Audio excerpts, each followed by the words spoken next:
I work at a gas station in rural Pennsylvania. It's a boring job, but it's easy and it pays alright. A few weeks ago, this new guy started. I'll call him Jeremy. Jeremy is weird. He's about 25 or 26 and he hardly speaks. But he's got the creepiest laugh I've ever heard. My boss and I have both noticed this, but it's never been a problem, so there's not much we can do about it. Customers have never complained about him, and he's always done his job fairly well. Up until a few weeks ago, anyway. That's when things started going missing. Employee theft can be a problem at any business that sells consumer goods, and there's only been one person working at a time at this gas station. It's a pretty small place. About 2 weeks ago, my boss started noticing that we were short on motor oil. At first, it was a few containers at a time, then entire shelves and boxes from the back room. Pretty soon, entire shipments would be gone the day after we got them, and it would always be right after Jeremy's shifts. My boss had checked the security camera tapes from every single night he worked, but he could never catch him in the act. Jeremy would lock up at closing, then the motor oil would be gone the next day. My boss usually takes the tapes home with him to try and catch Jeremy stealing, but his daughter had a softball game last night, so he asked me to watch the tape for him. He offered to pay me overtime, under the table, so obviously I took that offer. There are 3 cameras, so he gave me 3 different tapes to check. I figured it would be a long night, but I'm trying to save up for vacation, so I really needed the money. I took the tapes home, popped them in an old VCR, and sat back. 2 days ago, the last time he worked, Jeremy started at 4 p.m. Everything seemed pretty normal at first. He counted up his drawer, switched off with the girl who was working before him, and waited for a customer. The first person came in was Mrs. Templeton. The timestamp on the video read 4:03, a regular. She picked up her cigarettes and a newspaper and paid with a 20. Nothing unusual there. The next customer was some local guy named Ron. He drives a motorcycle, usually comes in every few days. He filled up his tank, got a bag of beef jerky, paid with his credit card, and then left. Next was some guy with a cowboy hat. I'd never seen him before, but we get plenty of strangers passing through, just like at any gas station. He got $40 worth of diesel fuel, paid with a $100 bill, and went on his way. I sat back and sighed. The only thing more boring than doing this job is watching someone else do it. My boss's offer was enough to keep me watching though, so I left the tape on. Everything seemed pretty normal. I had a feeling that if Jeremy was stealing motor oil, he knew we were suspicious of him by now. I didn't expect him to be dumb enough to let us catch him on camera. Things stayed boring and routine until about 5 o'clock. At 5:03, Mrs. Templeton came back in. She must have forgotten something, but she didn't. She bought the same pack of cigarettes as before, and the same newspaper. She paid with another 20. That's odd, I thought, but then again, she is a little absent-minded.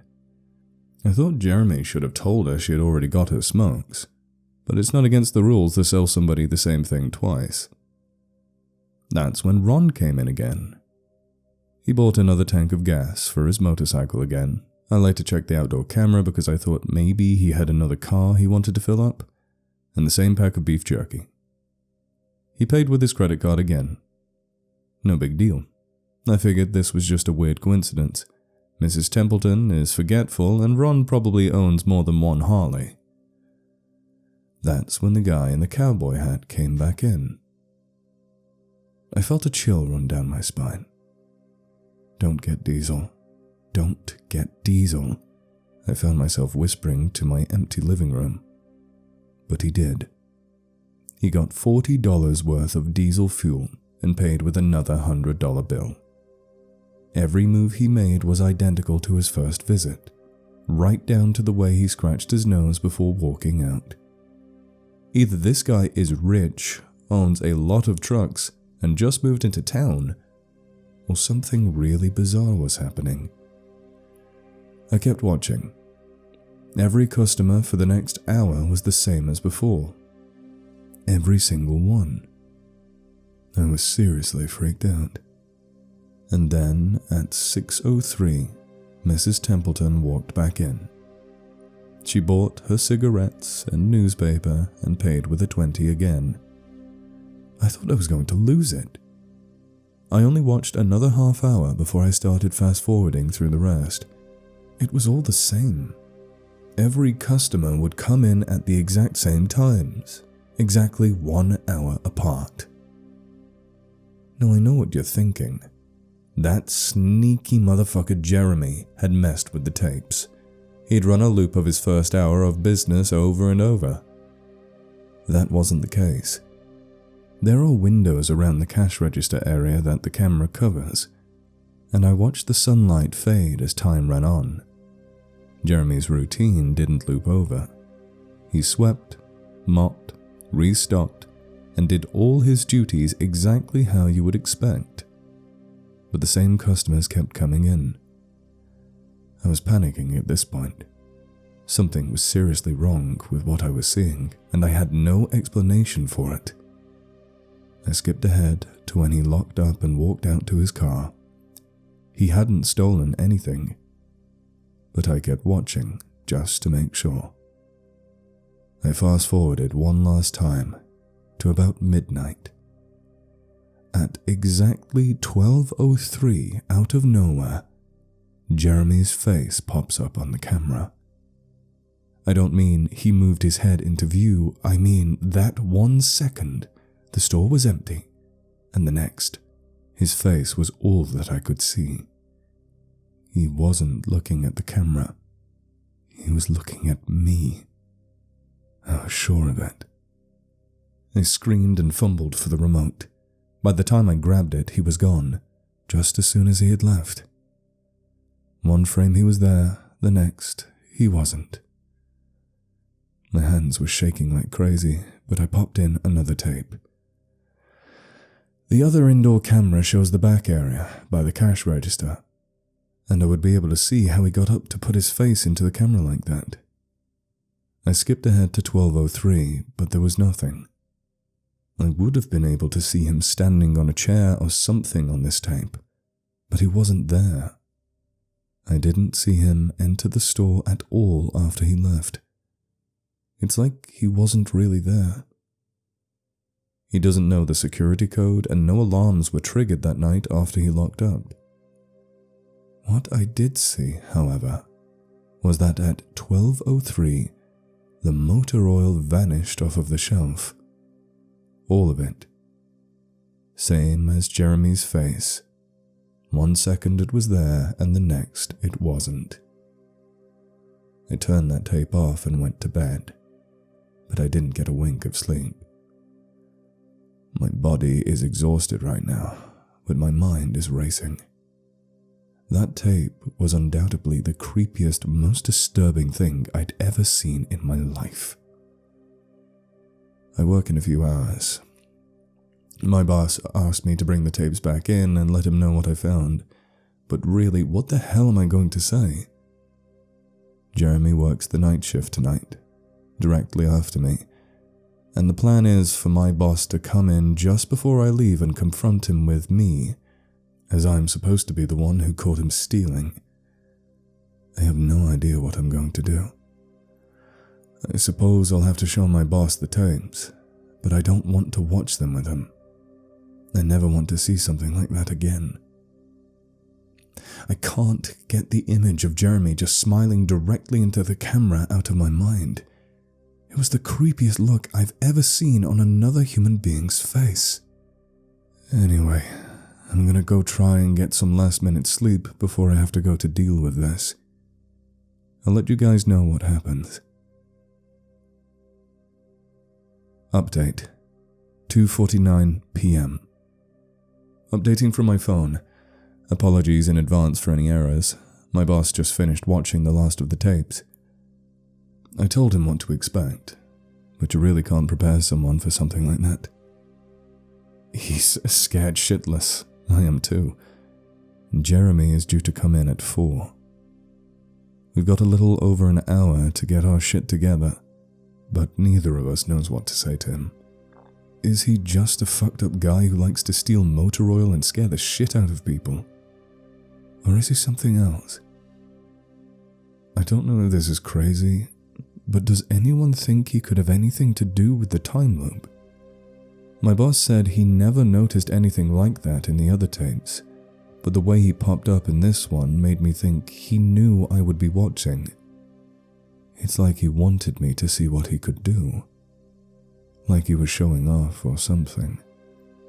The way he smiled into the camera was like a little kid showing you a sandcastle they just built or something. I don't know. I probably sound crazy. I sure feel the part. I'm going to talk to my boss some more. We have to calm ourselves down and figure out how to handle this. I'll update again tonight. But I have a really bad feeling about how it's going to play out. Update. 4:33 p.m. No sign of Jeremy. Tried calling him, but his phone has been disconnected. We're calling the police. Update. 5:53 p.m. No sign of Jeremy. Tried calling him, but his phone has been disconnected. We're calling the police. Update. 6:33 p.m. No sign of Jeremy. Tried calling him, but his phone has been disconnected. We're calling the police. Update. 7:33 p.m. No sign of Jeremy. Tried calling him, but his phone has been disconnected. We're calling the police. Update. 8:33 p.m. No sign of Jeremy. Tried calling him, but his phone has been disconnected. We're calling the police. Update. 10:58 p.m. Holy shit, holy shit, holy shit, holy shit, holy shit.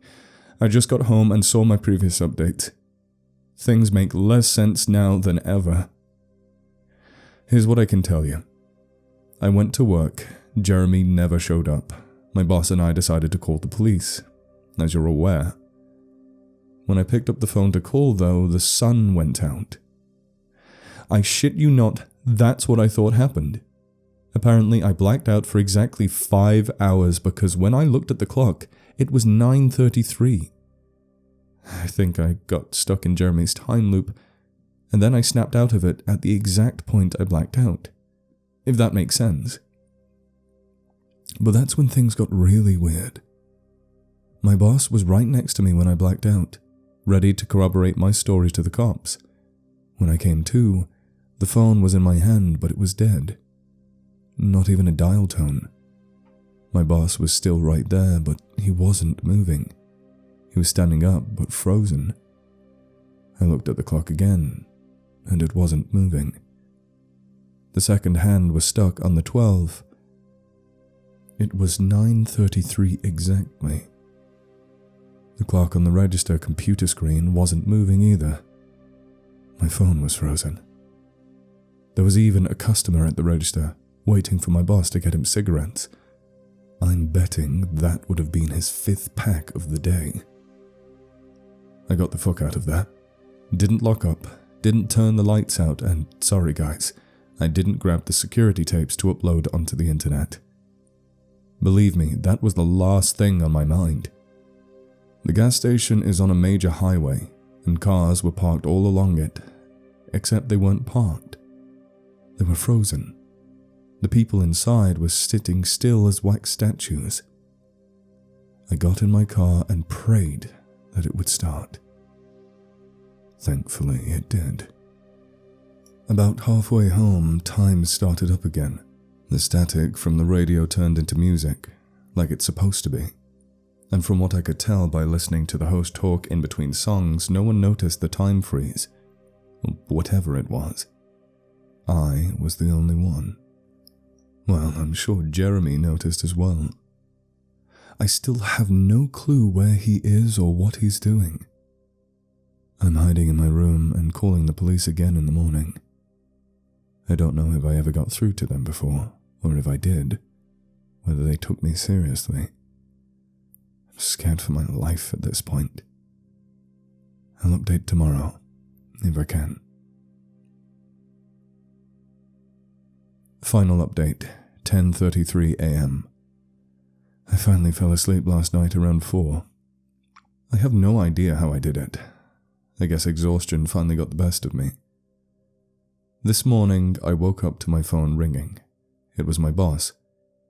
He'd been calling me since about 6. He woke up when time turned back on last night and immediately called the cops. They came to see what was wrong and he told them everything.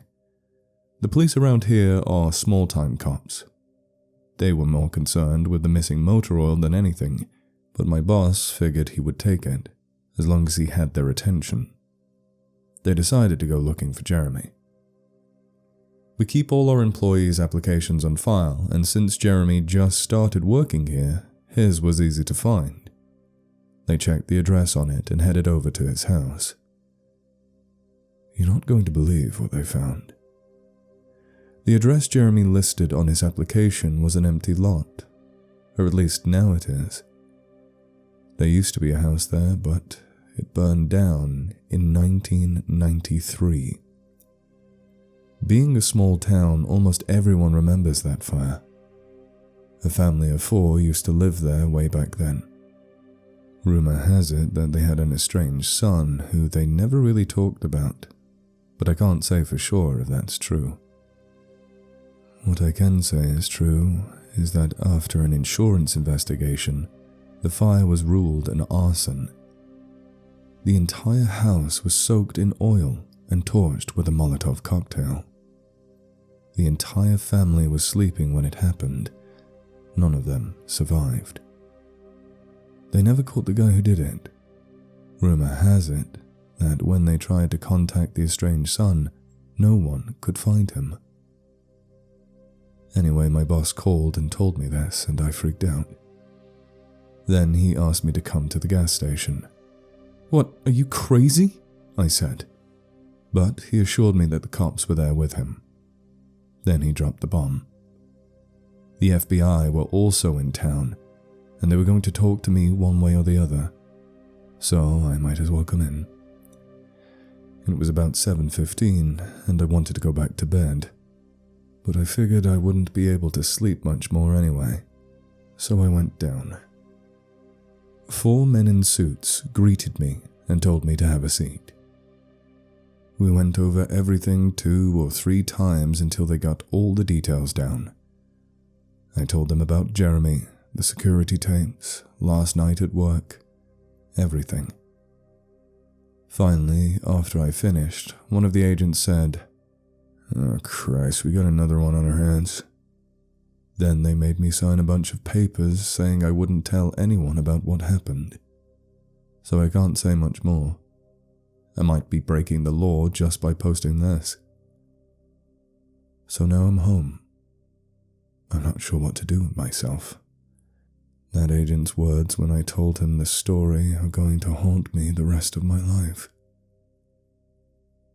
Anyway, I've got to go. I have some errands to run today, and then I have to go to work and pick up some tapes. My boss and I think this new guy, Jeremy, he's a complete creep. He's stealing motor oil, and I have to watch the security tapes to see if I can catch him doing it. I have better things to do, but my boss is paying me overtime, under the table, and I'm trying to save up money for a vacation so I could really use the money. It should be pretty simple. The oil goes missing right after his shifts. I figure I'll just watch the tapes, catch him in the act, and that will be that.